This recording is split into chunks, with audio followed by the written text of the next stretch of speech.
Halo, selamat pagi Pak. Dengan atas nama siapa Bapak hari ini? Saya Leo Gunawan.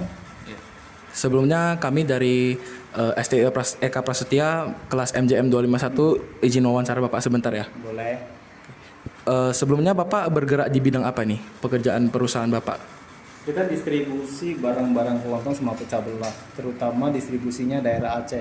Daerah Aceh ya berarti ya? Dan ada mendistribusikan barang juga lewat online. Lewat online ya Pak.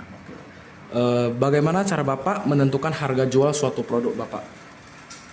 Harga jual itu ya mengikuti pasar. Kadang-kadang pasar kalau kita bisa tekan harga di bawah pasar, tergantung modal juga sih. Kalau modal kita dapat murah ya kita bikin harga di bawah pasar supaya konsumen lebih berminat untuk belanja dengan saya.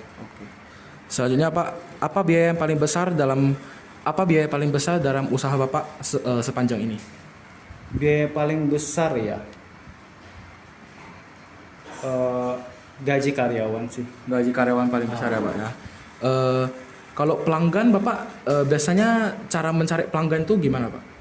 Kalau kita sudah punya customer ya, customer tetap sudah punya. Kalau untuk mencari sih kita sekarang udah jarang untuk mencari customer baru. Tapi kalau untuk di online itu nggak usah customer baru kan. Orang itu yang mencari lewat platform Shopee biasanya kita jualannya. Tapi kalau untuk luar kota kita nggak nambah yang baru lagi. Kita stay dengan toko yang sudah ada, customer lama yang sudah kita kerjakan. Siapa pesaing Bapak dan apa kelebihan usaha Bapak dibandingkan usaha lain? Kalau pesaing berarti kompetitor ya. Ya, Kalau pesaing atau kompetitor kita nggak mungkin kayak enak kalau kita ngomongin di sini. Tetapi kalau pesaing sih pasti ada di mana-mana kita usaha bisnis. Cuman kalau untuk kita bisa fight atau bisa melawan mereka ya kelebihan saya ya di servisnya ya. Karena kalau harga kita tekan setekan apapun pasti ujung-ujungnya bakalan mendekati modal. Sedangkan biaya yang harus kita keluarkan juga lumayan besar ya untuk bisnis. Jadi di jasa sih, maksudnya servisnya itu bagaimana kita terhadap customer kita, pelayanan kita cepat dan tanggap kita terhadap customer. Karena kayak adik-adik inilah kalau misalnya belanja ke suatu tempat, kalau misalnya harganya lebih murah 1.000-2.000 tapi orangnya jutek, malesin, galak, judes, dengan toko yang di sebelahnya lebih mahal 1.000-2.000 tapi adik-adik di toko itu dijadikan seperti raja.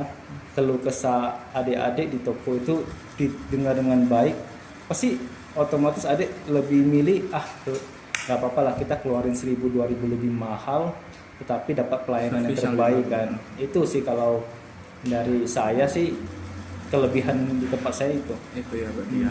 Berarti servis itu penting ya untuk usaha ya? Penting banget. Harga memang penting tapi servis itu utama. Utama ya. Oke. Pak, apa yang membuat permintaan dan penawaran dari usaha Bapak berubah? Permintaan sama penawaran berubah tergantung kelangkaan barang ya sama musim. Kelangkaan barang kadang-kadang kan barang yang kita jual, barang kelontong pecah belah itu kan banyak barang impor. Terkadang dapat kuota ya, batasan dari pemerintah untuk beberapa macam produk. Jadi misalnya ada satu produk itu dari pemerintah memberikan kuota dan kuotanya habis, jadi barang itu langka jadinya. Otomatis permintaan bakalan tinggi. Atau satu lagi tergantung musim. Misalnya mendekati lebaran. Ada beberapa produk yang memang diburu sama masyarakat ya. Atau lagi misalnya contohnya lagi Thomas Cup, bulu tangkis, otomatis ya permintaan bulu raket. Cuman untuk akhir-akhir ini memang lagi kencengnya di bola kasti atau bola tenis. Karena kan sekarang kan lagi orang gila padel ya. Jadi mungkin orang banyak yang pengen main padel nggak sanggup beli bola padel, dia belinya bola kasti untuk dimainin. Tapi nggak tahu sih, itu asumsi saya. Karena beberapa bulan ini bola kasti atau bola tenis itu lagi banyak permintaan, nggak seperti biasanya. Itu aja. Bagaimana cara Bapak mengatur stok barang agar tidak kurang atau berlebih? Kita pakai program. Program. Pakai program. Jadi programnya kita ada admin yang ngurusin. Jadi kalau untuk stok kurang atau lebih itu kan pasti kita harus ada pencatatan yang baik ya. Ya. Cuman kalau kita pakai program, jadi stok barang yang ada atau enggak itu tercatat semua di program. Oh begitu. Nah, Kalau rencana Bapak atau ide baru untuk membuat usaha ini lebih maju atau berkembang gimana? kita sih pengennya nge-branding ya, branding merek sendiri. Cuman kalau sekarang ini kan kita masih mendistribusikan produk orang.